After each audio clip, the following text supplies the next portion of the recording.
So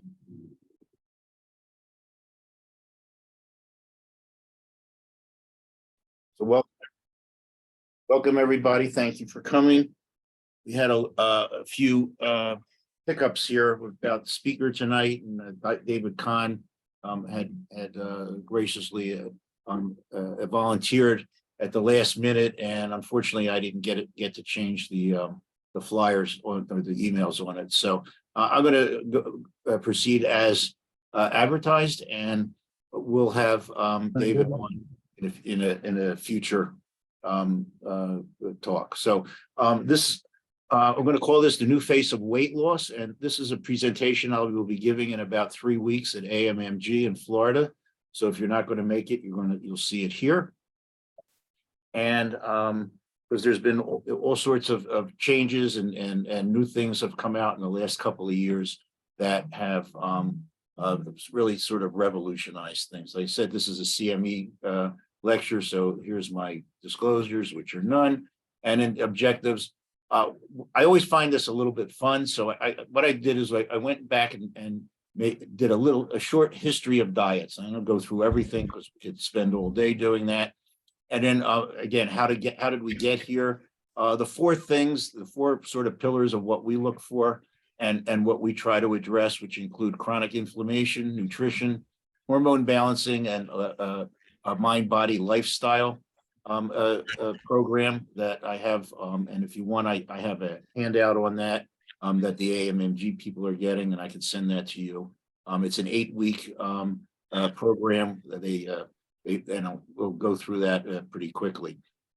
Practitioner interventions is which we're most interested in, and there is an off-label component to this, and what I call the game changer.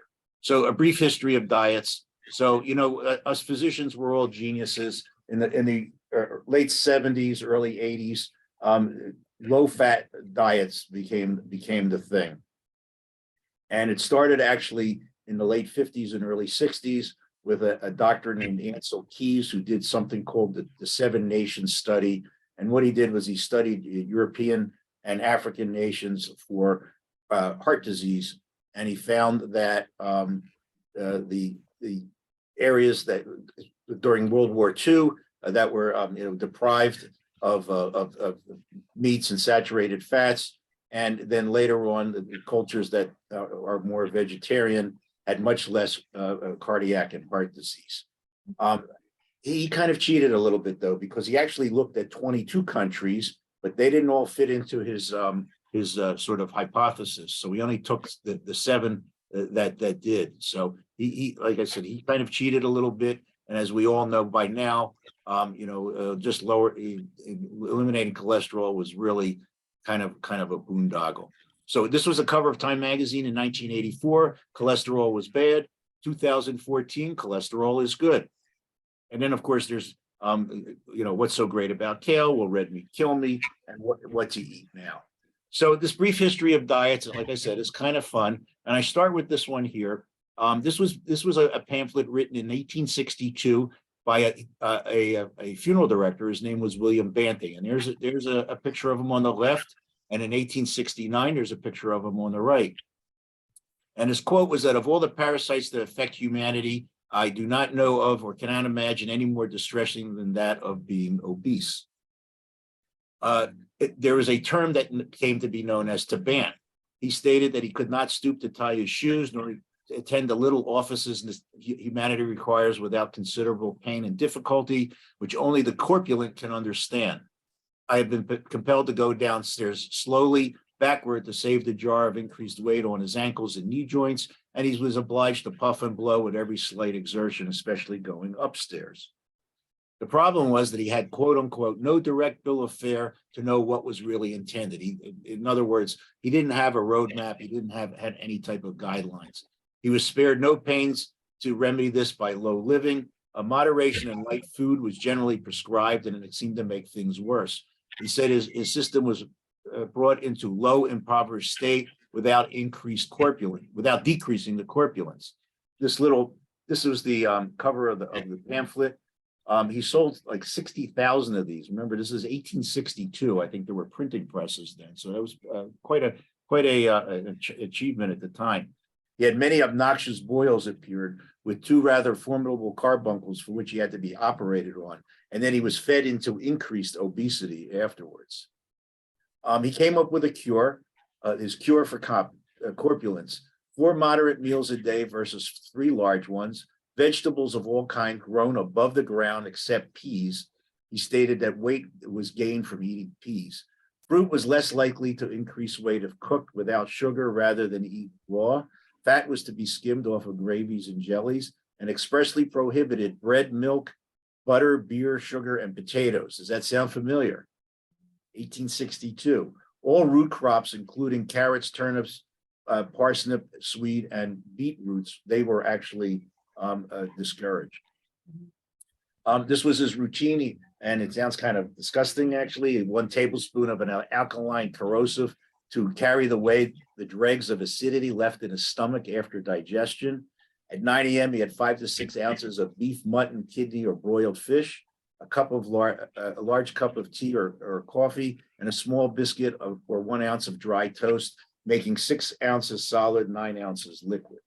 At 2 o'clock, he had the same thing. He had some fish, except for salmon, herrings, or eels, any meal except pork or veal, any vegetable except potatoes, parsnips, beetroots, turnips, or carrots, an ounce of dry toast, fruit out of a pudding not sweetened, any type of game or poultry, and 2 to 3 glasses of good claret, sherry, Madeira, champagne, port, and beer were forbidden. At 6 o'clock, he had a tea without sugar or milk, 2 to 3 ounces of cooked fruit, and a rusk or 2, which was alcohol. 3 to 4 ounces of meat at 9 o'clock, similar to 2 p.m., and a glass or 2 of claret, sherry, or water. And he had a tumbler of grog, or 1 or 2 glasses of claret or sherry as a nightcap. He stated that 5 ounces of sugar distributed equally over 7 days will augment his weight by nearly a pound a day. This was the calorie breakdown, and so this was actually considered almost radical. Only 23% of his calories were consumed via alcohol. 1,700 calories a day, and you can see the breakdown there. And he had 27% protein, 22% fat, and 28% carbohydrates. So pretty even. Pretty much what we see in the paleo diets here, except for 23% of your calories in alcohol. So going back even further, in 8,000 BC, Stone Age, this is your paleo: meat, some plants, and more meat. The first diet book that was recorded was in 1558 by an Italian named Luigi Coronaro. He limited food to 12 ounces per day, mainly egg yolks and wine to 14 ounces a day. In 1614, Giacomo Castelvetro, an Italian in England, touted the benefits of a protein-rich diet in fruits, herbs, and vegetables of Italy. The British weren't really all that excited about it. In 1825, Jean Brillant Savarin, I'm sorry about my French, published The Physiology of Taste. He was a chef. He stated the cause of obesity was a natural predisposition in conjunction with the floury and feculent substances which man makes the prime ingredients of his daily nourishment. The effects of this were potatoes, grains, or any kind of flour were sooner when sugar was added to the diet. So again, carbohydrates. 1860s, we talked about, this was the letter of corpulence. In the 1930s, studio starlets were prescribed the Hollywood diet, half a grapefruit before every meal, coupled with restrictions of calories. The cabbage soup diet, that one didn't go over too well.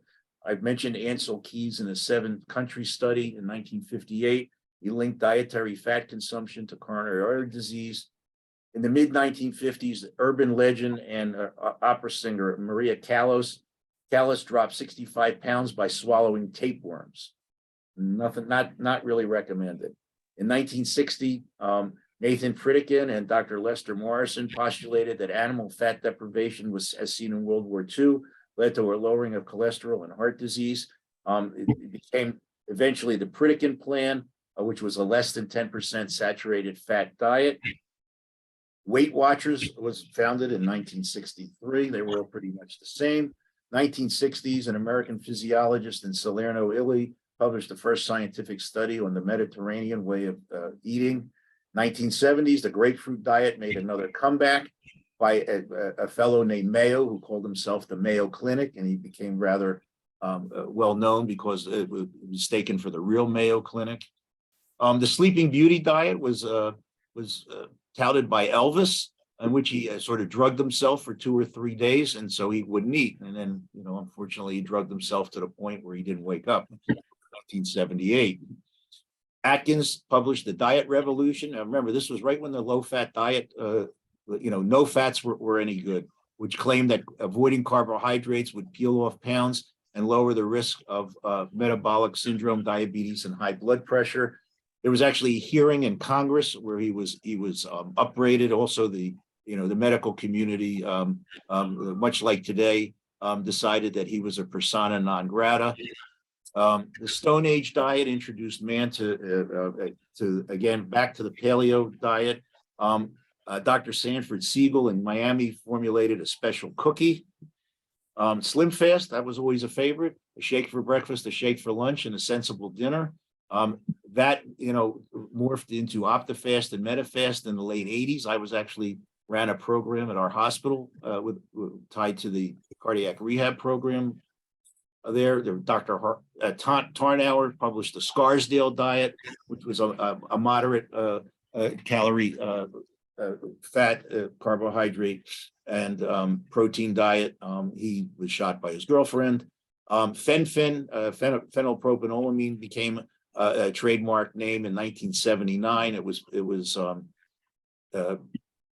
formulated with phentermine, and it was linked to heart valve disease and increased strokes. And the PPA, the phenylpropanolamine, was taken off the market in the year 2000. We can still get phentermine.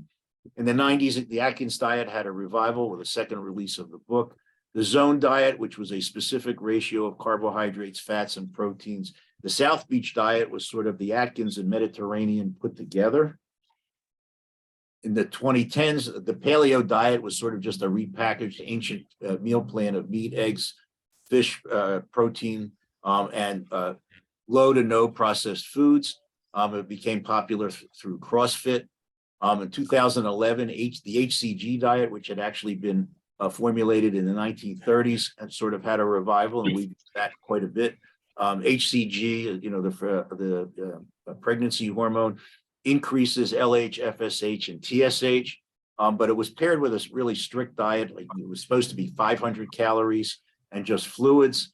And it was always, we always thought, well, if you just ate 500 calories a day, you didn't really need the medication. But it did, like I said, it does increase FSH, LH, and TSH. The Mediterranean diet was studied and found to reduce heart attacks and strokes by less than 30%. I can use trade names here. So this is Contrave, which is low dose naltrexone, and Wellbutrin was approved for weight loss. I've never had a lot of success with that one. I don't know what anybody else has. We're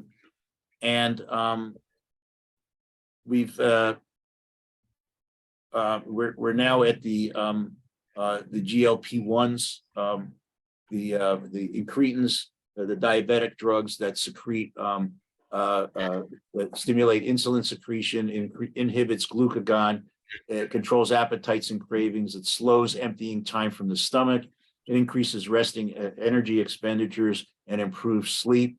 A 68-week study showed a mean weight loss of almost 15%, with 30% of the patients losing more than 20% of their body weight, and almost 90% of the patients lost 10% of their body weight. The issue with the incretins, and especially semaglutide, we're going to talk about that a little bit later, is that for almost half the patients, there are severe side effects that they can't take the medication. So, but we'll talk about ways around that.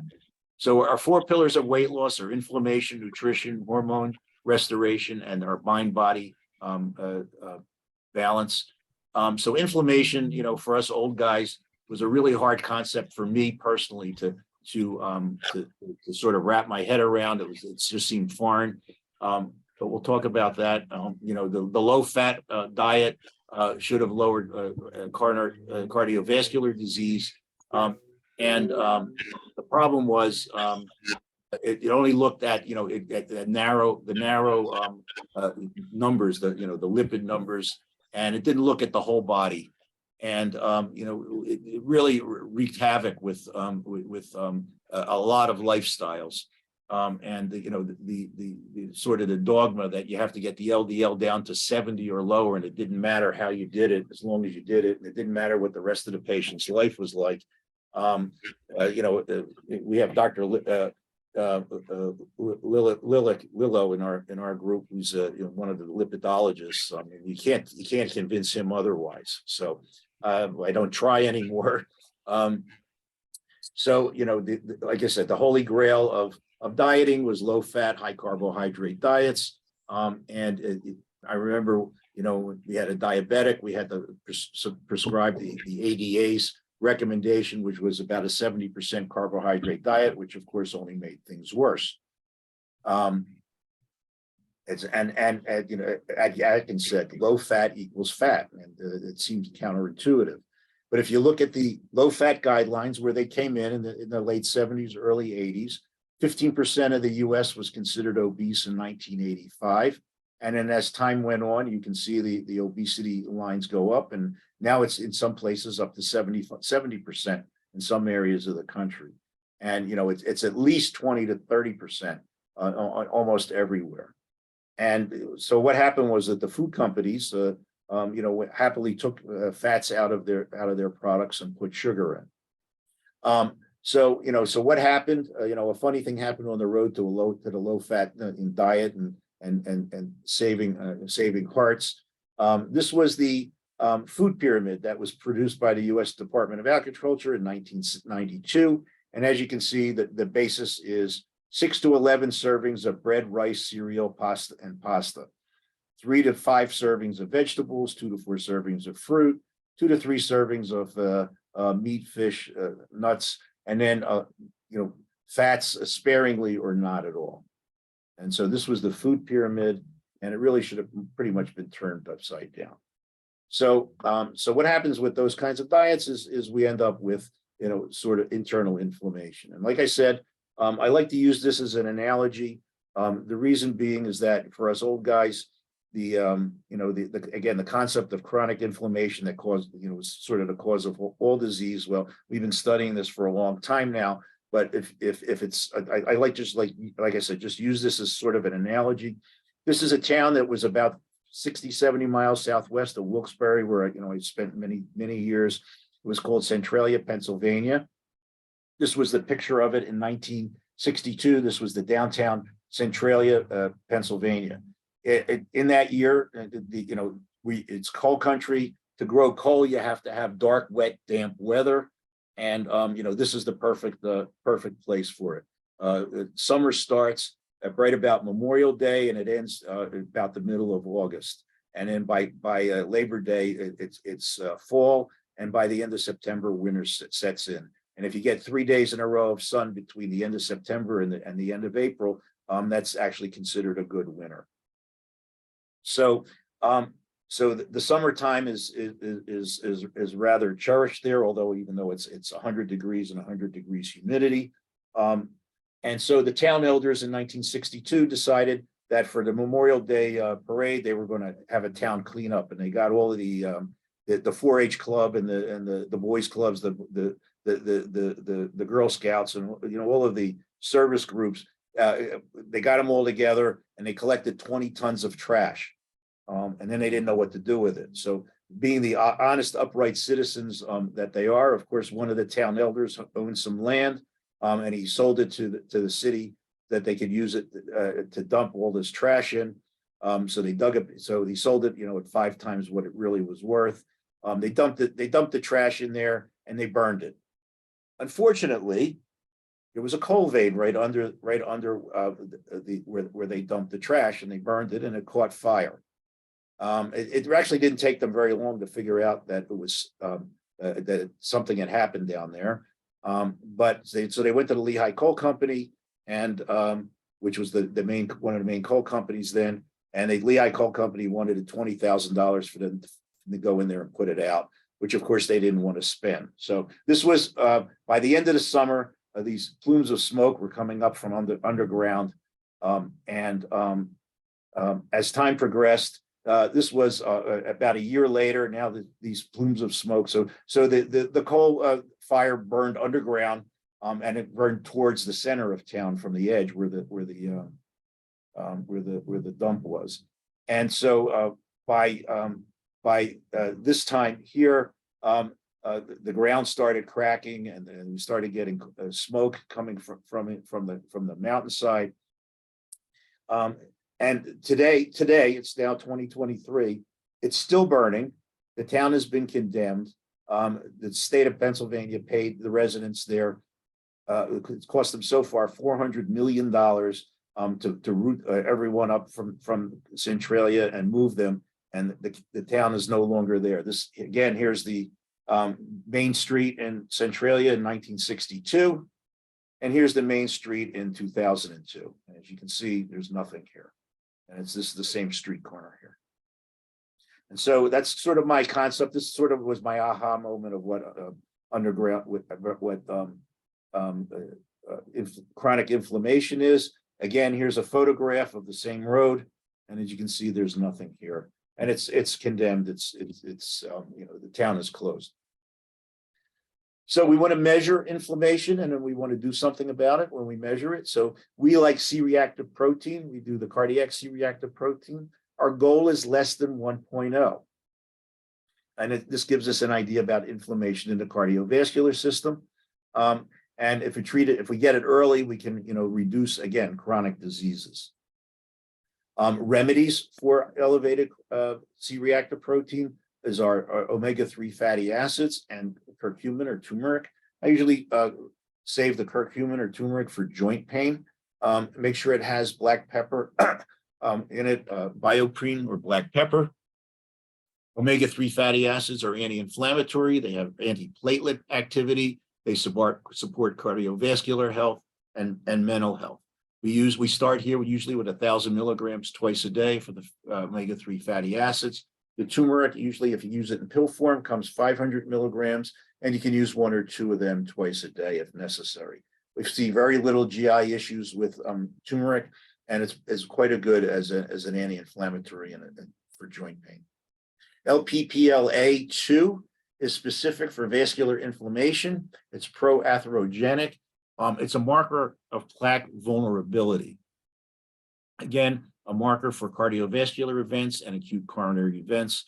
And so, what we want to do is make sure that we're looking at the whole patient and not just, the diet. And so that's why we look at these things. These are our remedies here: niacin, omega-3 fatty acids, and then statins and fibrates. If you do prescribe medications, I've actually done quite well with fenofibrate, 145 to 160 milligrams, and there's actually an antidepressant side effect from it. So it actually works quite well. We've actually used it in lower doses in autistic children, and it improves their sociability. Statins, I try to stay away from because it wrecks the whole hormone cascade. Now, myeloperoxidase is when this is elevated, it means that you have a ruptured plaque. So the one before was just you have plaque vulnerability. This is a plaque is there, and if this is elevated, then the myeloperoxidase, then we've had a ruptured plaque, and that's more serious. And then usually I'll send the folks off to the cardiologist for that. Aged garlic, curcumin, pomegranate seeds, and remember, pomegranate seeds will increase testosterone levels, and your quercetin, which is good for your reactive oxidative stress. Lots of diets. We talked about a whole bunch of them before. The standard American diet. This is our inflammatory diet, and the yellow is the percent intake of patients that are deficient in recommended vegetables, fruits, dairies, and oils. And then over here, This is the elevated amounts of sugars, saturated, and salt. So diet, the inflammatory diet will increase insulin resistance, create a chronic inflammation, will increase triglycerides, blood sugars, it will give you an abnormal cholesterol, sleep apnea is a good result, high blood pressure, increased waist circumference, and lead to all of these chronic diseases. Macronutrients, again, too many carbohydrates, too many empty or junk calories leads to obesity, leads to activation of GK, IKK, AR, toll-like receptors, increases pro-inflammatory TNF-alpha, interleukin-6, and decreases adiponectin. So these are some things that we can actually address.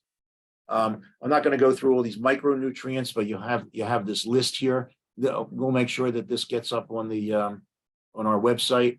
But all sorts of vitamins. Vitamin B1, by the way, take a better look at that. There seems to be a real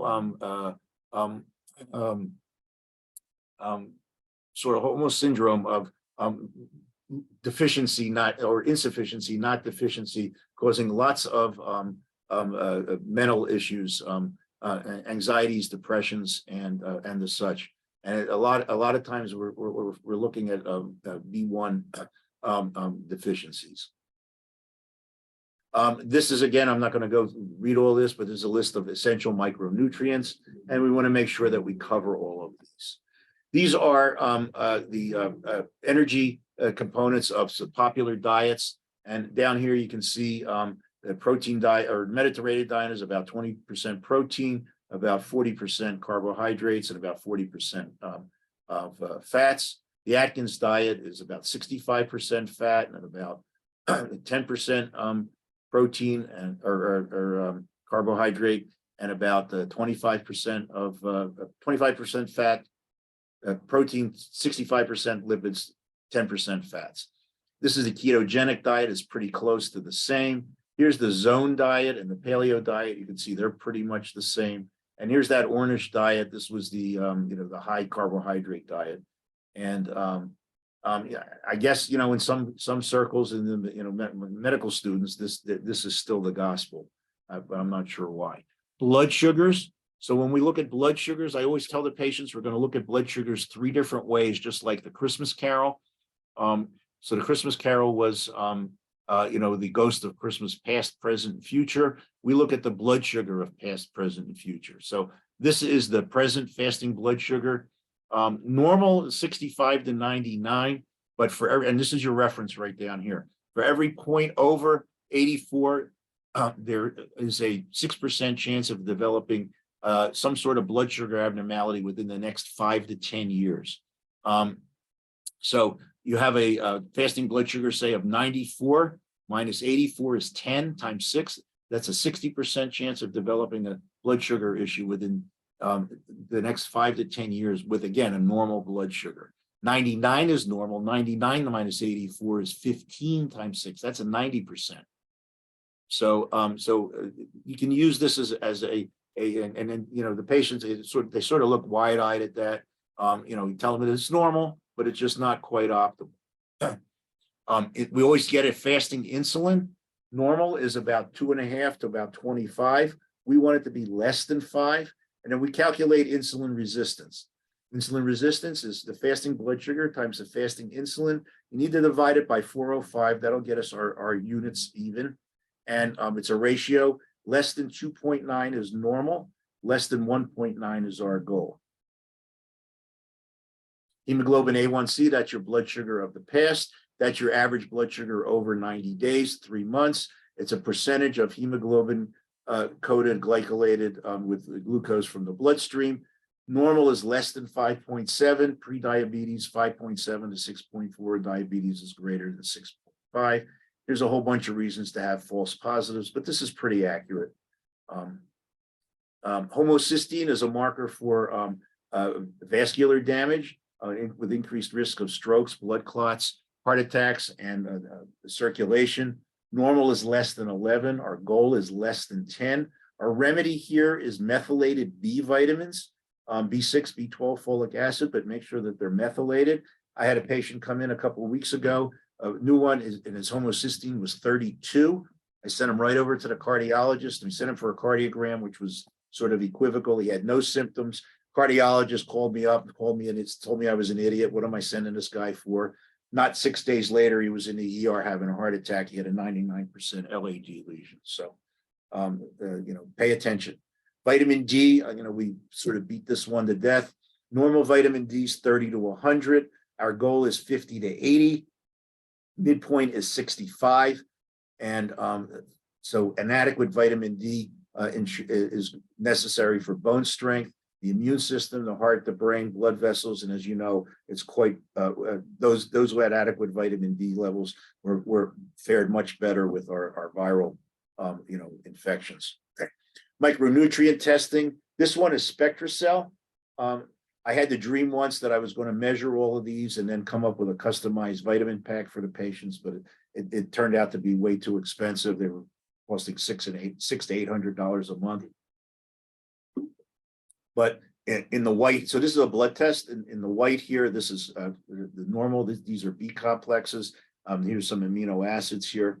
The yellow is sort of equivocal, and the blue is low. So you do want to replace these, if necessary. And so our road to inflammation is our high carbohydrate diet, increases insulin, increases inflammatory cytokines, which are noted here, decreased antioxidants. And when you get fat accumulation, abdominal fat produces inflammatory toxins itself, and it leads to chronic disease. So this is kind of our road to inflammation. So that's inflammation. We'll talk about a couple of diets, especially sort of quick start things. The first one will be the elimination diet. And so this is the poor man's food sensitivity test. And again, our standard American diet causes postprandial blood sugar spikes, increased lipids, and it triggers atherosclerotic changes, and you get a postprandial dyslipidemia. We get a lot of food sensitivities with these kinds of symptoms that are sort of not specific. A lot of the patients, if they're paying even a little bit of attention, will tell you, if I eat, Brazil nuts, I'll have headaches and I'll be sick for the next 2 days. And that's what we're looking for. It's not food allergies. There's a difference. Allergies like a peanut allergy, is an anaphylactic reaction. This is a food sensitivity. It's an IgG reaction. It's headaches, low energy, depression, mood swings. You can get skin irritations. A lot of times eczema and psoriasis are from what the patients are eating. Joint pain, difficulty losing weight, asthma, anti-inflammatory foods. Now, remember, way back when we started, we talked about the Banting and the 1862 funeral director who stayed away from fatty fish, but we're in favor of those. So salmon, mackerel, sardines, those are the fatty fishes. Grass-fed beef and buffalo, nuts and seeds, dark leafy vegetables, red and blue colored fruits, extra virgin olive oil, although I hear that's on the outs nowadays, moist heat cooking under low temperatures and certain spices. You want to stay away from the frankenfoods, the trans fats, the refined sugars, foods with high glycemic response, high omega-6 oils such as corn and soy, gluten-containing foods. I'm almost convinced that everybody should just stay away from gluten. And I pretty much tell everybody, all my patients, that now, and I try to do it myself. Saturated animal fats, dairy-containing foods, high temperature cooking with fats. This comes from the Institute for Functional Medicine. This is kind of an elimination diet plan. The green is good, the yellow is sort of in between, and the red is to stay away. And again, if you want these slides, it'll be on the video, and if you want these slides, let me know and I can get you this. The autoimmune protocol also reduces inflammation. It's a lot like the elimination diet, and what we're trying to do is either prevent or heal our so-called leaky gut. The leaky gut triggers the development of the autoimmune issues, and there's certain foods that are sort of notorious for that. These are the yes foods. All vegetables except nightshades, which are potatoes, tomatoes, eggplants, and all peppers except black pepper. You want to limit fruit to 10 to 20 grams of fructose or 2 to 3 pieces a day. Coconut products are okay. Remember back in the no-fat days that the coconut was no good. Also, avocados were no good. Fermented foods are on our list. The oils and fats are the plant-based ones, and grass-fed meat, wild-caught fish. Aim to have fish 3 times a week. Non-seed herbal teas, green teas, vinegars, coconut, red wine, apple cider, sweeteners, honey, maple syrup, use sparingly.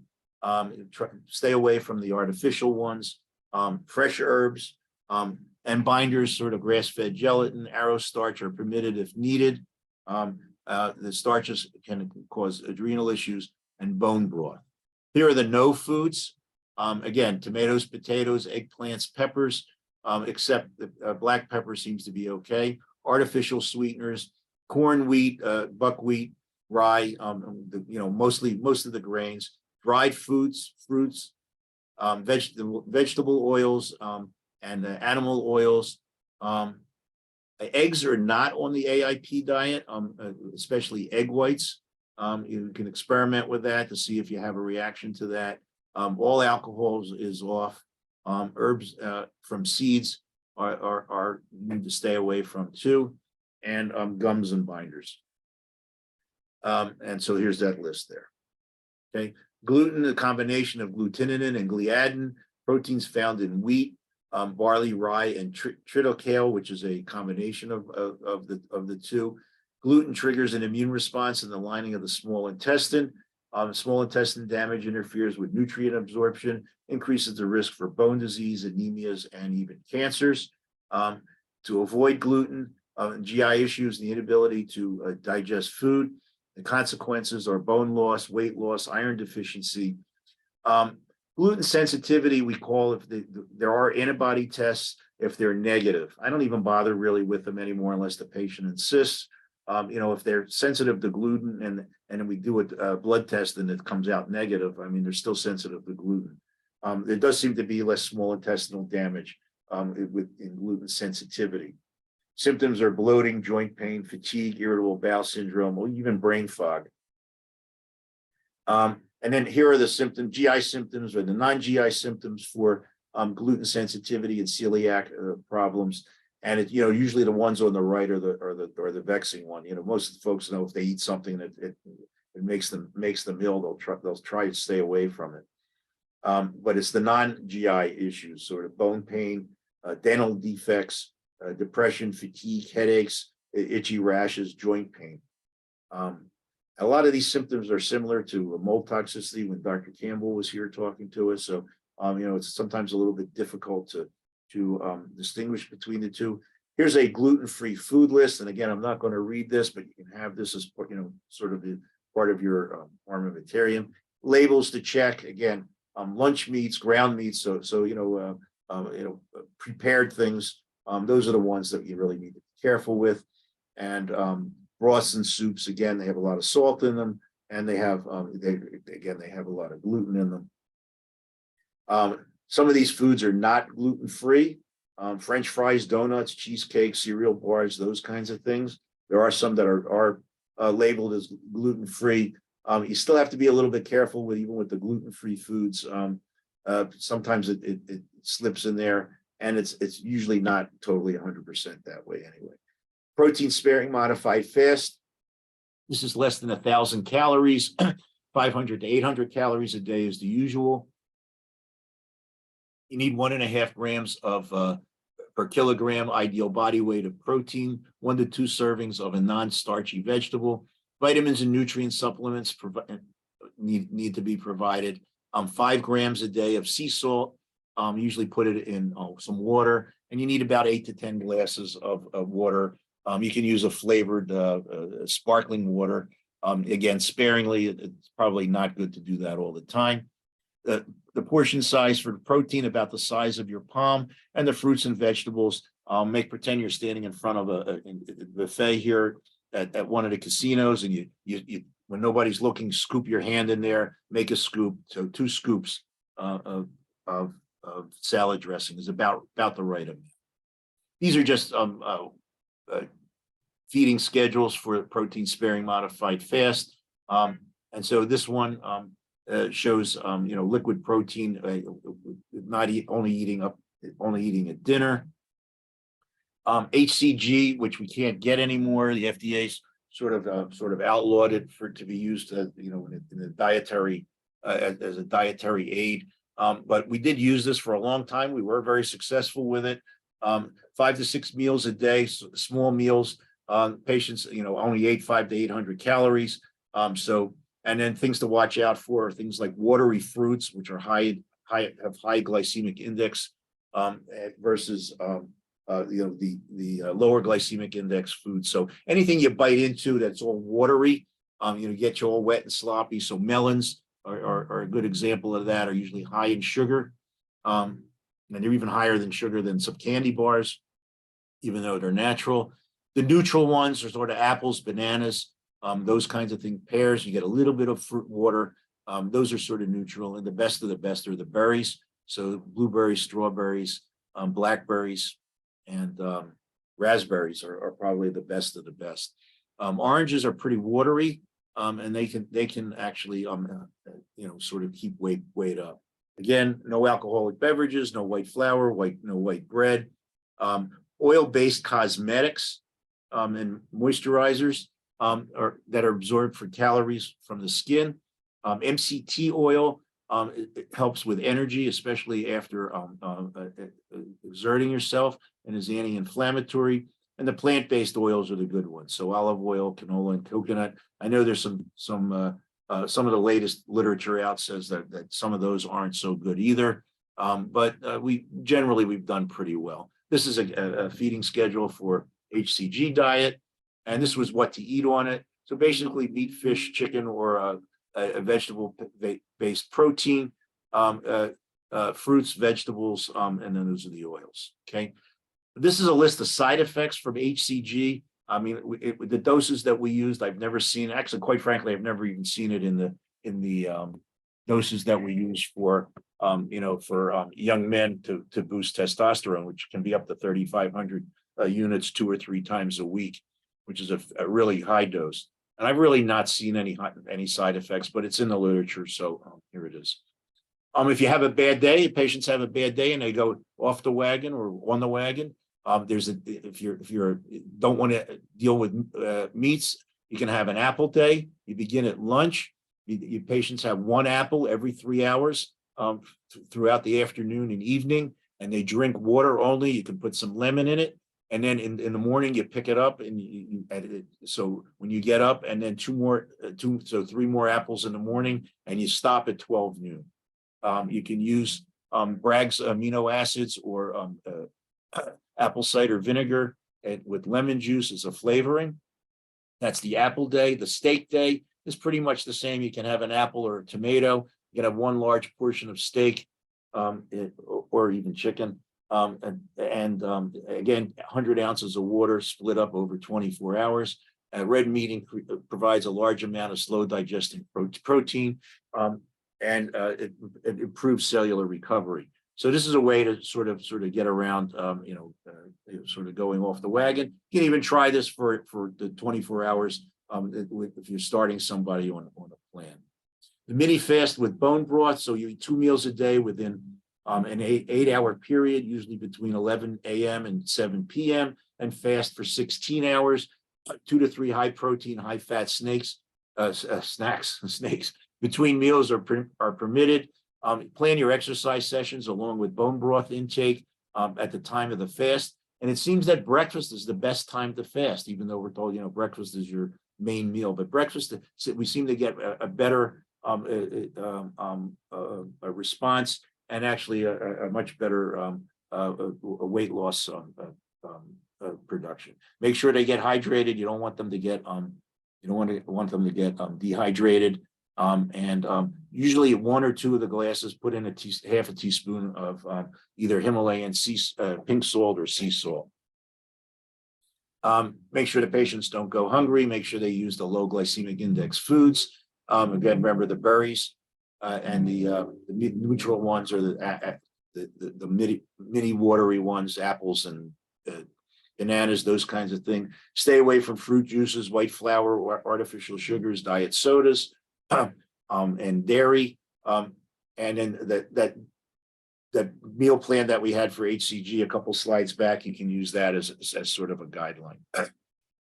Here's a feeding schedule here for a mini fast with bone broth, and just different ones. So bone broth is interesting. It became all the rage about 10 years ago in New York City. Kiosks were selling it on the street for $10 for a little cup. When I got the ingredients, I realized that this is my grandmother's recipe. My grandmother did this all the time, and she made bone broth. She just didn't know she was making bone broth, which was good for you, I guess. Anyway, here are the ingredients, and then here's how to do it. Basically, you're cooking the meat or the chicken or the meat or whatever, with the bones for more than 24 hours, and then let it cool, and you store it, and usually in mason jars, and then you can make it on a daily or weekly basis, and discard or compost the bones, and then start over again. So I gave you my Bubby Clearfield's bone broth recipe. And then there's paleo and keto. And so the keto diet is high fat, low carbohydrate. Paleo is sort of moderate, and then there's the difference between them. They overlap with you can have healthy animal proteins, non-starchy vegetables, the superfoods, and bone broth, and no refined sugars, grains, beans, or legumes. It seems to be the theme. The keto, you can have berries, but that's it. Low carb fats. And then in the paleo, you detect food sensitivities, natural sweeteners, bone broth. This is just a sort of the percent carbohydrates of all of those diets. Another look at that. Here's a breakdown for paleo of proteins, fats, carbohydrates, and vegetables.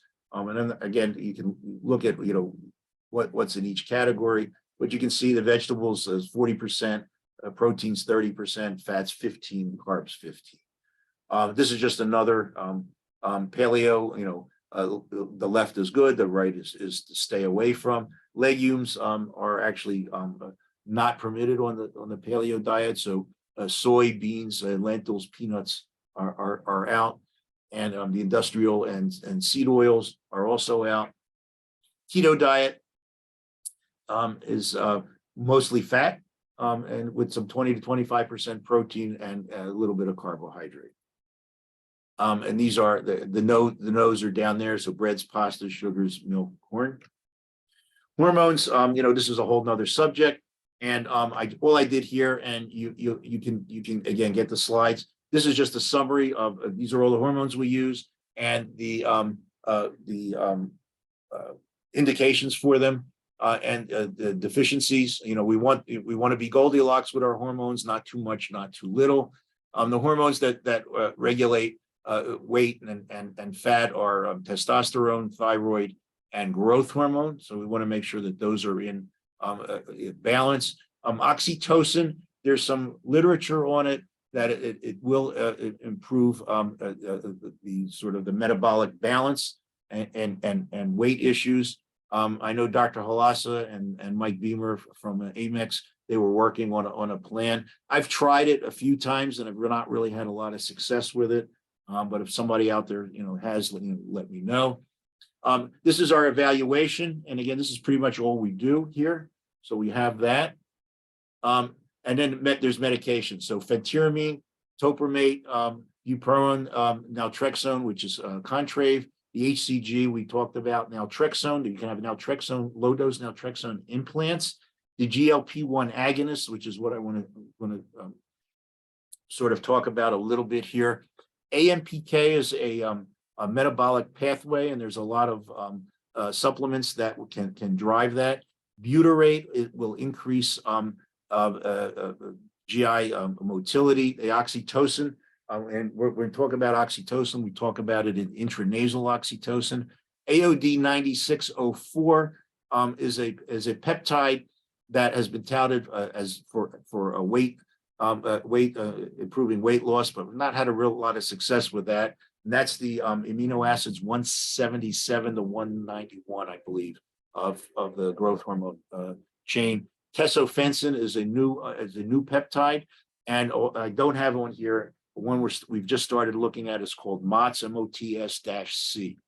So those are new ones. So phentermine is an adrenergic uptake inhibitor. It stimulates the sympathetic nervous system. It releases norepinephrine. It's amphetamine-like. It's speed. It is a controlled substance.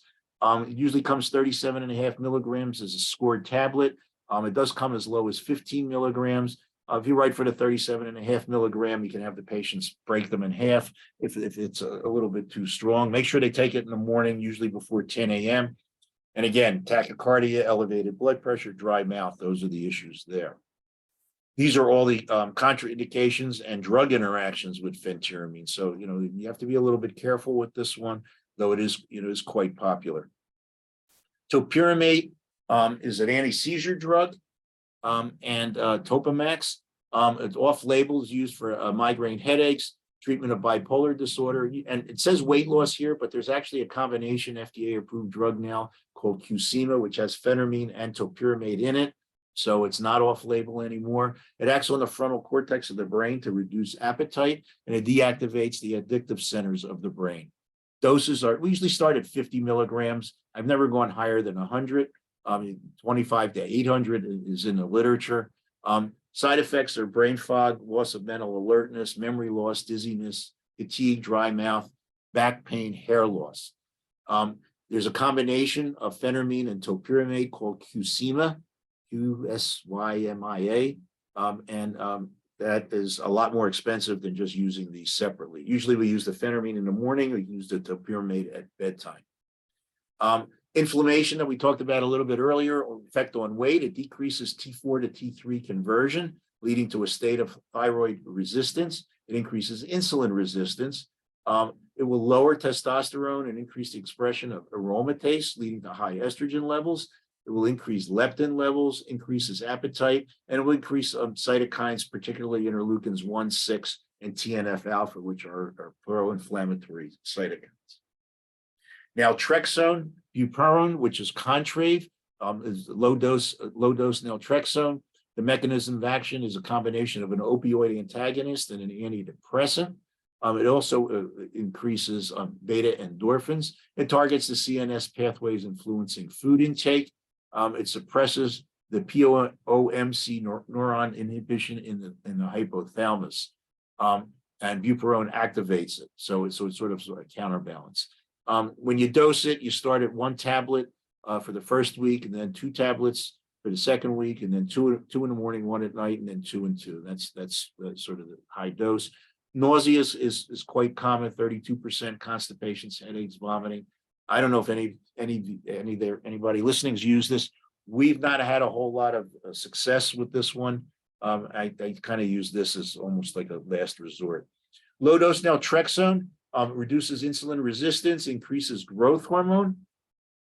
Increased insulin will decrease growth hormone, so that's what the insulin resistance is. Burns fat, reduces lean body weight, decreases cravings, and modulates appetite by modulating the opioid or pleasure centers. It acts as an anti-inflammatory agent and decreases leptin and estrogen, which will lead to weight loss, particularly estrone, the sort of the cancer-causing estrogen. It will lower that. It improves sleep, and it will increase total T3 levels and improves the T4 to T3 conversion.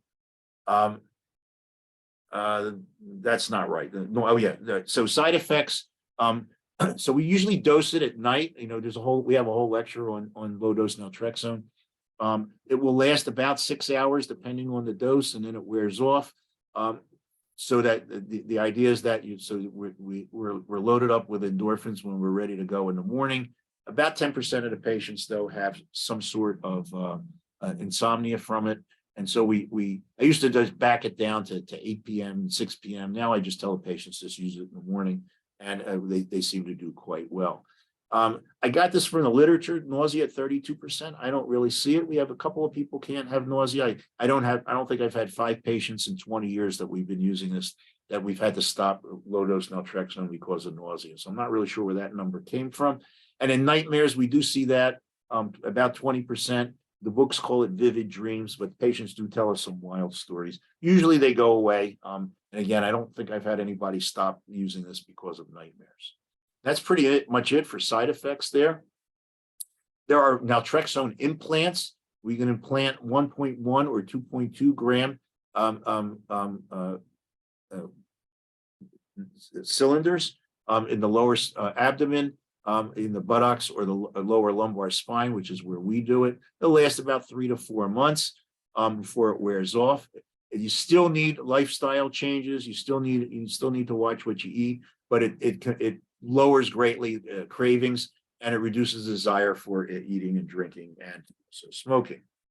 Semaglutide, this is the new kid on the block. This is the incretins. They came out about 2010. First it was a once a day shot, then they became weekly. And so we found all of these controls appetite, slows the stomach, emptying time. It's FDA approved for diabetes and weight loss. The trade names for semaglutide are Ozempic and Wegovy. They're different doses. They're the glucagon-like peptide analogs. They stimulate insulin secretion, improve sleep, and they increase energy expenditure. They're quite potent at decreasing appetite, usually by more than 50%. 32% of patients lost 20% of their initial body weight, and 70% of patients lost at least 10% of their initial body weight. So it's quite potent. It's way more effective than pretty much anything else we've talked about. These are just some of the statistics here. It's got a half-life of 1 week about, and so it's a once weekly injection. This is from the studies from Novo Nordisk, who did this, and you can see the different doses here and the changes in body weight. This is placebo here.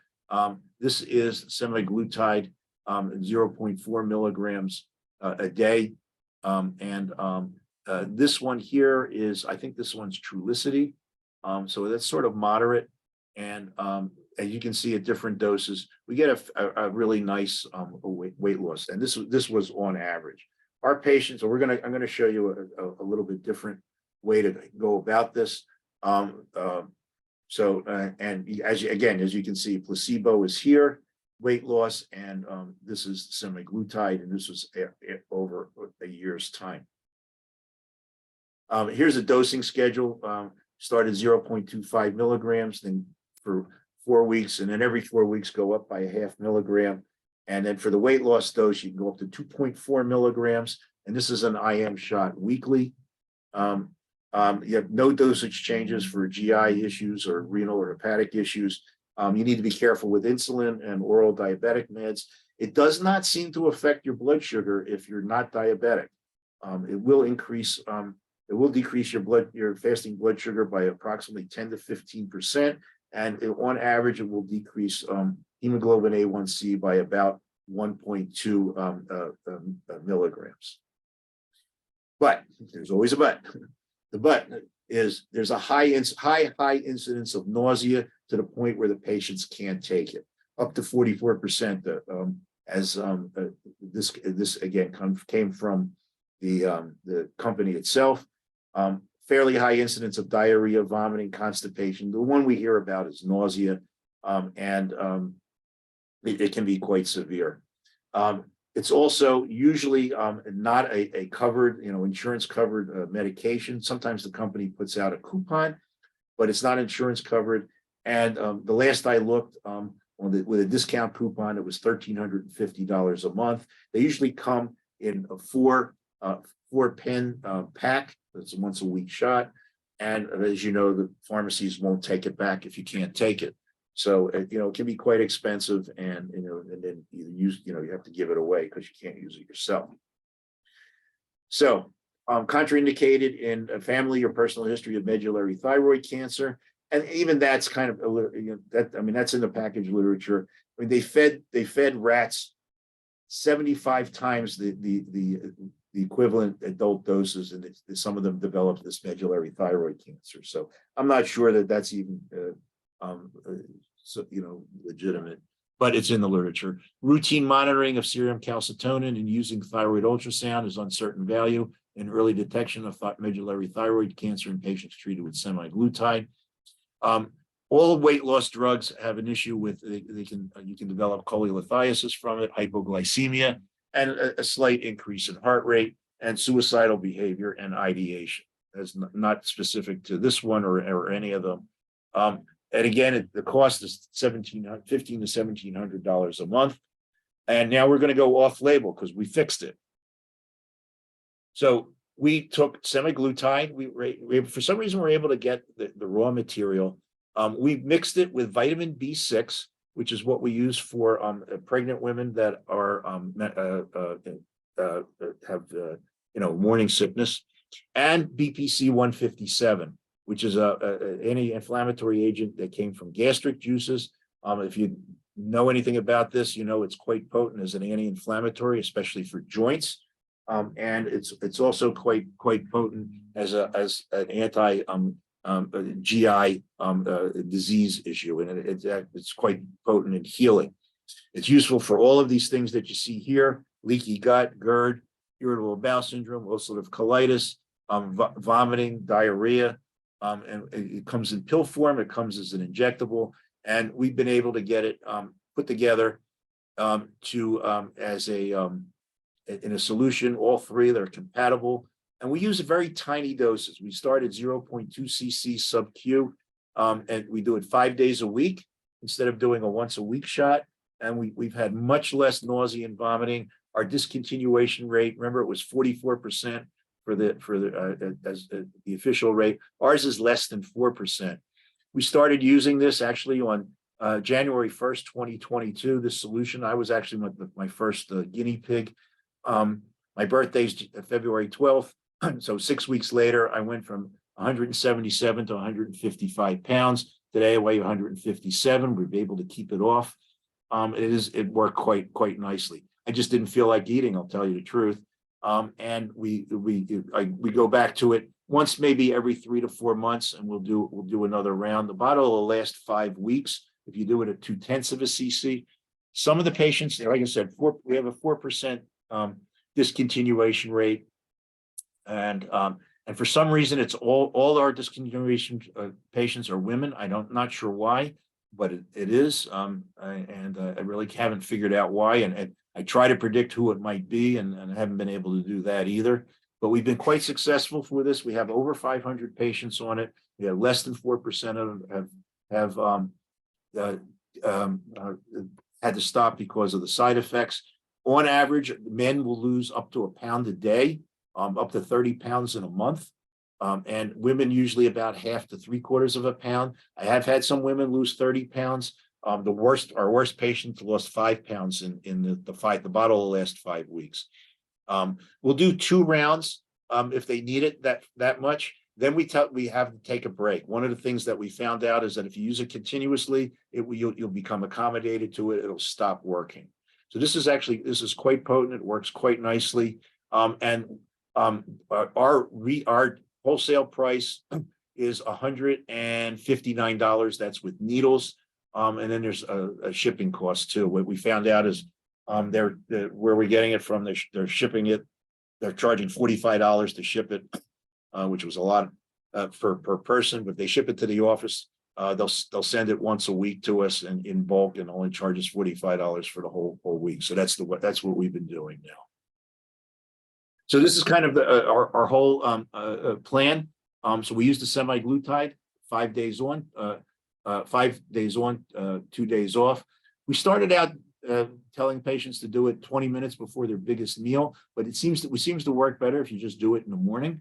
When you get up before you eat anything, we get better off. We do 10 weeks on, 2 to 4 weeks off, and then we kind of cycle it that way. We use AMPK, which is a central regulator of energy homeostasis, a coordinator of metabolic pathways. If you were on a couple of weeks ago, you saw the Body Sight program. We use this. And we have, we have all of these diets. It's very easy. I type in their name and their email address, and they'll get recipes and menus for 30 to 60 days, and pretty much any kind of diet you want. You can even write your own. If you have a sweet tooth killer like I do, 2 tablespoons of apple cider vinegar and 6 ounces of water seems to take care of that. We do have a couple of add-ons, so butyrate will help with digestion, and tributyrin is the usable form.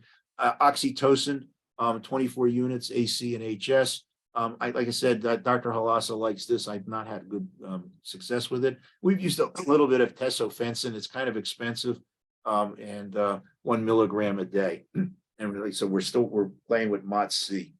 Exercise, we like high interval training, and high intensity interval training. And again, on the Body Sight program, there's videos on that. You can just have the patients look at that. It saves you a lot of time. And then for them to move a little bit, I tried to find things that they didn't have to go to a gym for. And I went back from the 80s and 90s. If you go on YouTube, you can find pretty much anything from back then. I like the 8-minute abs, 8-minute legs. So they're short. They don't take a whole lot of time. You can do 1 or 2 of them a day, and patients keep them moving. And if you have kids around the house, it looks a little corny and whatnot, but they're kind of fun. Also, Richard Simmons, Sweating to the Oldies. There's a 13-minute video on YouTube. You can use that for aerobics also. So AMPK is actually a system. It's a cell sensor. We had Dr. Carlfeld gave us a talk on this about a year ago. It's the metabolic regulator, and it encompasses all sorts of things: insulin, leptin, adiponectin. It switches cells from ATP consumption to production, and it is with AMPK deficiencies.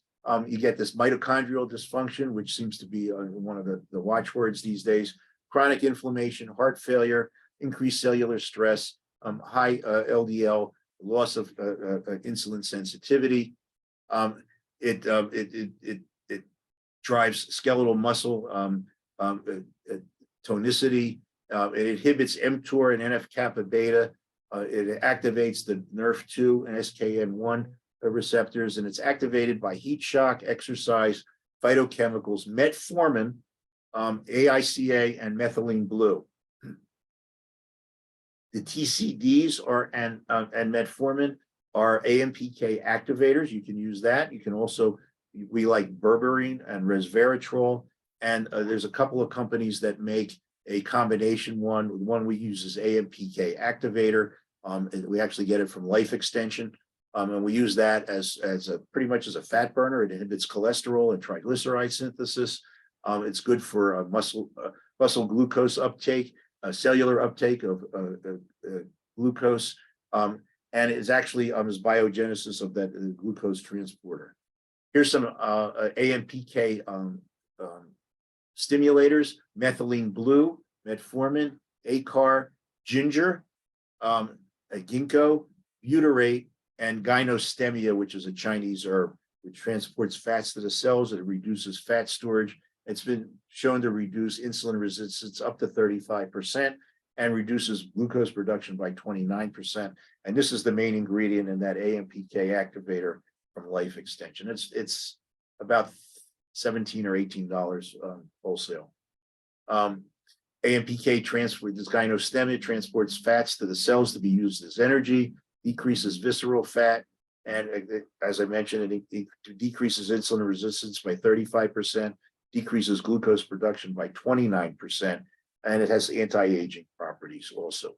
Butyrate is a short-chain fatty acid that's fermented in the large intestine. Also reduces insulin resistance, enhances adaptive thermogenesis, increases mitochondrial function, inhibits growth and differentiation of abnormal cells, i.e. it's anti-neoplastic. It increases energy expenditures. You want to use the prodrug, which is a tributyrin. Butyrate is metabolized too quickly.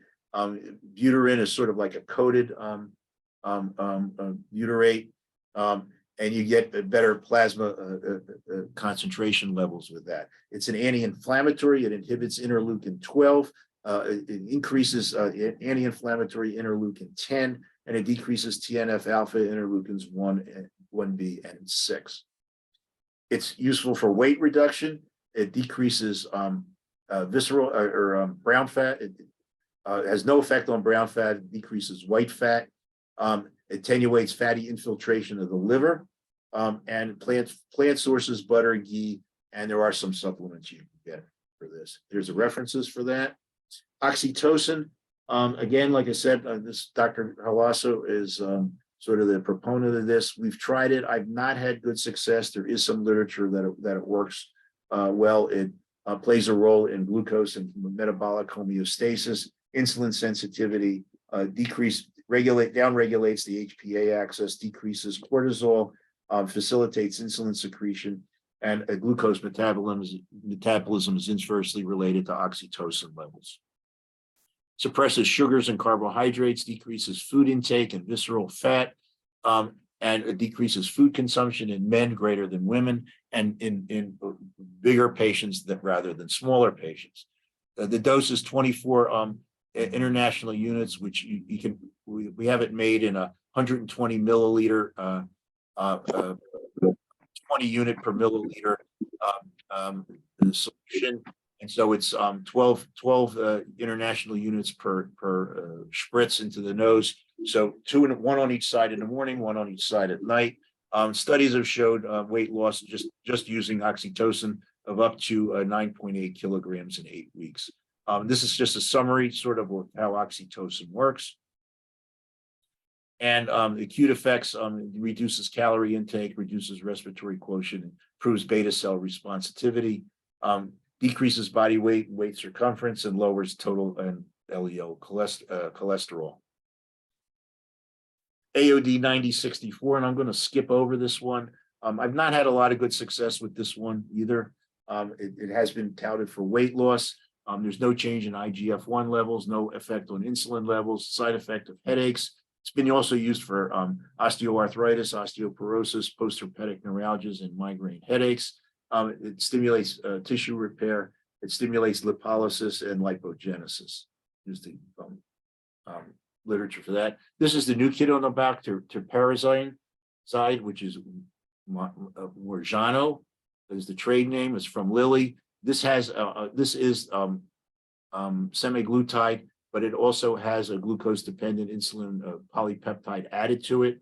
5, 10, 15 milligram IM weekly. Usually start at 2.5, and it has better hemoglobin A1C improvements versus the semaglutide, and also weight reduction. The side effect profile is pretty much the same, but seems to be less. We've not been able to get the raw materials of this to try to sort of make it into our own. So you're sort of at the mercy of the drug company with this one, and it's not as expensive as semaglutide. It's about $1,000 a month. The patients seem to do quite well. There seem to be shortages with it. And tesofensine is a presynaptic uptake inhibitor of dopamine, serotonin, and noradrenaline. 15% increase in fat oxidation, improves insulin utilization, 6% increase in energy expenditures. Doses are 0.25 to 1 milligram. Weight reductions are up to 12.6 milligrams in 24 weeks. And side effects are pretty rare. I don't see this. I haven't used this a whole lot. It's really expensive. It's like $250 a month just for this stuff. The good stuff anyway. I've seen knockoffs that don't seem to work too well. So insomnia, dry mouth, constipation, tachycardia, diarrhea, constipation, increased heart rate. MOTS-C is a metabolic or a mitochondrial energizer. We're just really getting started with this one. This is also quite expensive. 5 milligrams every sub-Q every 5 days would cost wholesale about $200. So we're just getting started with this one. I don't know if anybody else has had any experience with that. This is our game changer. We call it S&B, semaglutide, EPC, and B6, and 0.2 cc's every 5 days. This is kind of your take-home slide right here. This is the whole plan right there. And so you can make a few changes, and you know, you can do kind of quite well. There's some diet tips here. Here's the glycemic index, and you can always find tables like this. Stay away from, you know, sugar, artificial sweeteners, fruit juices, dried fruits. We like amino acids or apple cider vinegar for sweet tooth. A couple of other things, behavioral support classes are good. Make sure that patients sleep well. We like Rescue Remedy for that, or a combination of vitamin D, melatonin, and magnesium taurate. That's 2 hours before bedtime for that. Our body mind things. So we have a 10-week program, or an 8-week program rather. And what we do is we set goals. We identify family relationships, spiritual contributions, physical and nutritional goals. I have handouts on all of these. Week 2, we have a happiness scale. We have patients rate themselves from 1 to 10. We go back to it every 4 to 8 weeks, and we follow progress. We ask them to sort of think ahead, think ahead about where they are right now. If we meet back in 6 months or 5 years, what happened in your life to enhance it? So, you know, a lot of people don't do that kind of thing. We try to set goals for the week, the month, and the year. We talk about a bucket list. We talk about 6-month vision. 6 weeks ago, you did a life plan. How's that changed? And week 7, we have them write a letter to themselves and put it in an envelope and put it away, and have it reviewed a long time in the future. And week 8, have them write new goals for the next 8 weeks. So that's that. These are all the references. And how'd we do? Any questions?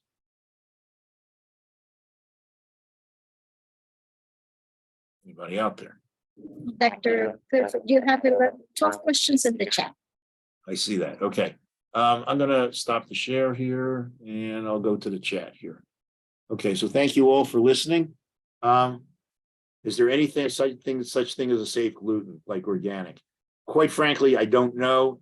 Like I said, I keep telling my patients, stay away from gluten. I tell them all. I try to stay away from it myself. I feel much better without it.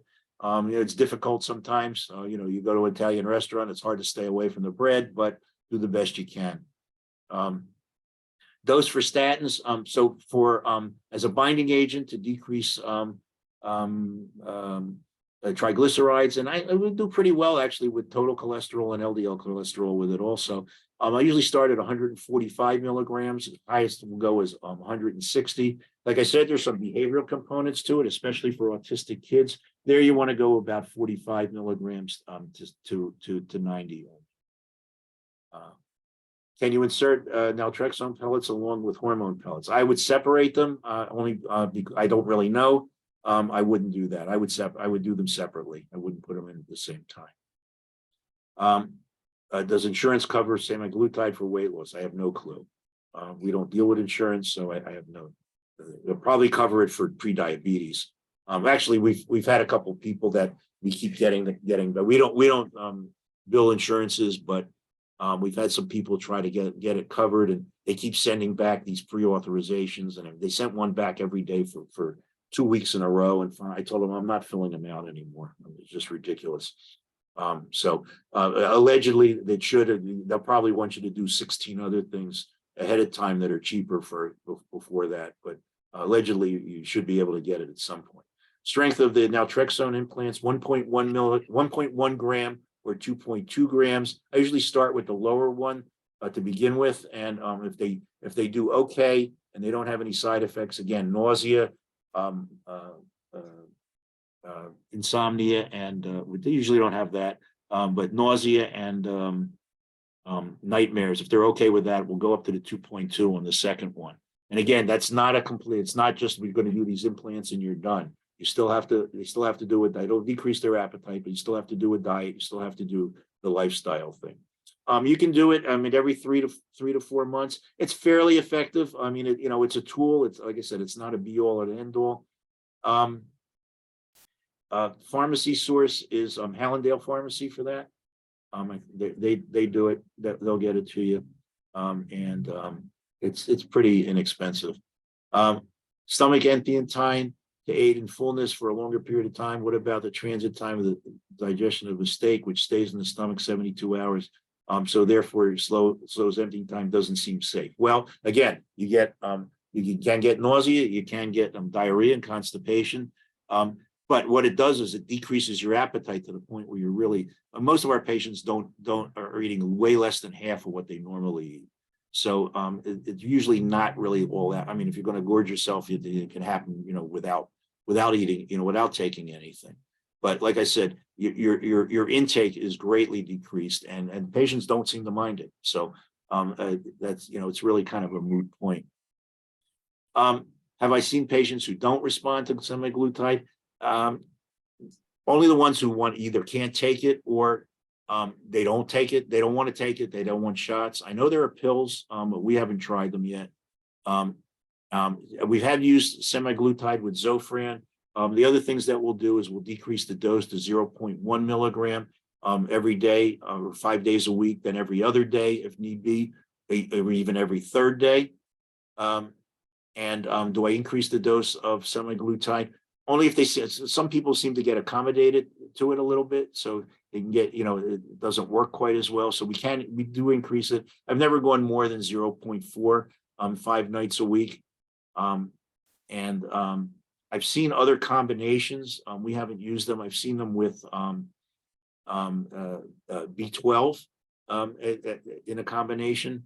I've seen them also, at least I haven't used it myself, advertised from the compounding pharmacies. They'll send you a 5 milligram bottle with B12 in it, and you fill it with 5 cc's of bacteriostatic water, and they'll do it once a week, like the commercial products. But again, we've had very good success with this, with very low incidence of discontinuation and really good results. Always trying to sort of build a better mousetrap, but for now we're pretty content with this. B6 for pregnancy. B6 for pregnancy, 100 milligrams IM, I think is what it is. Parameters to stop semaglutide. Well, again, the patients can get accommodated to it, so you don't want to overdo it. We will taper it off and have them use it, recycle it every 3 months, every 4 months. That seems to be after 2 cycles. So like I said, each bottle will last 5 weeks. So we'll do 2 in a row. We'll give them 2 to 4 weeks off. Then we'll do another bottle if they need it. Then every 3rd to 4th month after that. We'll keep them on that AMPK activator, and also the butyrate, tributyrate supplement also, those seem to work pretty well as an aid, for maintenance. Compounding pharmacies, we like Create Pharmacy, we like Legary Pharmacy. Create's our main one that we get it from. So it's CREE, the number 8. They're down in Texas. They're really good. They get it to us pretty quickly. And if there's a problem, every once in a while it shows up broken or something, they'll replace it. You have to keep the stuff cold. So we've had a terrible winter in Reno here. It was a Wilkes-Barre, PA winter. So that wasn't a problem, but just yesterday or Sunday, the weather finally broke. It's finally spring. So you don't want it sitting out in a mailbox all day, because it'll become inactivated. You need to keep it cold. So we'll have the patients, we'll have them send it to us, and have them pick it up here, or make sure that it's going somewhere that it'll stay in a refrigerator. Okay, got a couple of thank yous. If you're interested in the Game Changer program, well, give me a call later, and I'll tell you how to get started. Cost of semaglutide. So we charge $359 for the bottle for 5 weeks. We charge $38 for the AMPK, so about $398 total. Sometimes we did a Christmas special. It was $260. It costs us $159 without shipping. So when we do the 260s, we have have them all shipped here because it's $45 for all of them. And otherwise it's $45 goes to each one. It seems a little bit high for that, but again, it does have to come in a cold pack. So supplement source, we use Emerson Ecologics. That's where we get most of our stuff from. You can go to Life Extension itself. I mean, their prices are really really reasonable. We've been getting some stuff from them. Full Script is another one you can go to, we sometimes deal directly with some of the supplement companies. So we like Zymogen, Douglas, and Pure, which if you don't know is the same company. They try to fool you. And Designs for Health we use, and Numedica. So those are the supplement companies we keep in the office. And any other questions? Comments? Great talk, a lot of information, so much. Anybody else have any experience with this? Yes, no? No? Okay. Okay, so next week, we're going to have Dr. Chris Miletus. He's going to be talking about, I think he's involved with some sort of nitric oxide. So he's a naturopath. And if Jackie's on or Maria Watson, you would know about them. David, thank you so much for volunteering. But I'm sorry I didn't get to change the email. So we're going to have David Kahn on May 16th. And so he'll be telling us about his EMF program. So anybody else have any comments, questions, and complaints? Okay, I got a couple more here. I got thank yous. Dr. Richwine says I've lost 16 pounds. I'm assuming lost. Sub-Q naltrexone is about $400. We charge for that, the implant. And thank you. Okay, so thank you all. I hope this was sort of useful. I don't like to hone in on this, but we had a bunch of dropouts, and we needed somebody to, we needed a fill-in.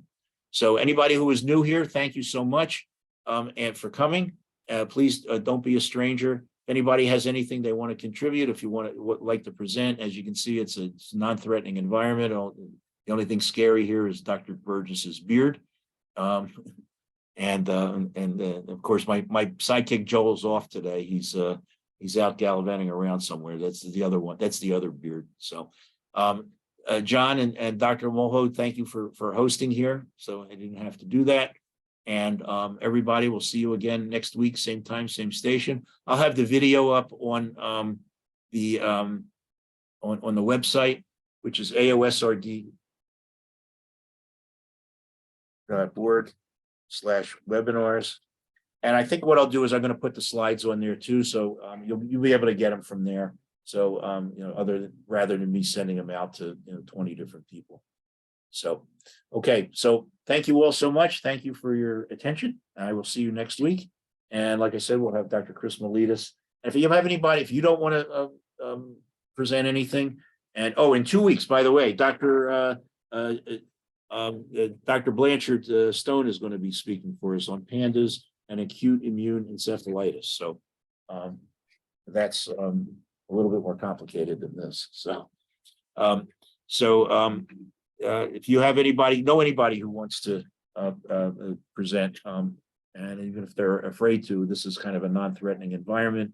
Basically, we're looking at a screen, and I know Dr. Burgess and Fred are looking back at us, but I can't see them when I'm looking at the slides. So makes it good. Okay. Thank you all. Thank you for helping. Thank you. Great talk. Am I going to Changing Life Seminar April 29th? No, I'm going to AMMG. It's the same weekend, and I'm actually giving this talk there. So you saved yourself $700. You don't have to go to that.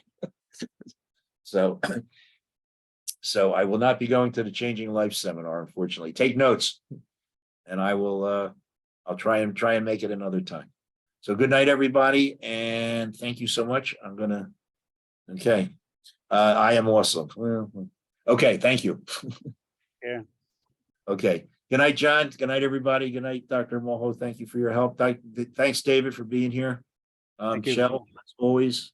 Dr. Stone, we're anxiously waiting to hear from you. Dr. Nario, thank you. Dr. Smith, of course, Ron, Dr. Carrie Porter, and Raphael, thank you all. And we'll be here next week, same time, same station.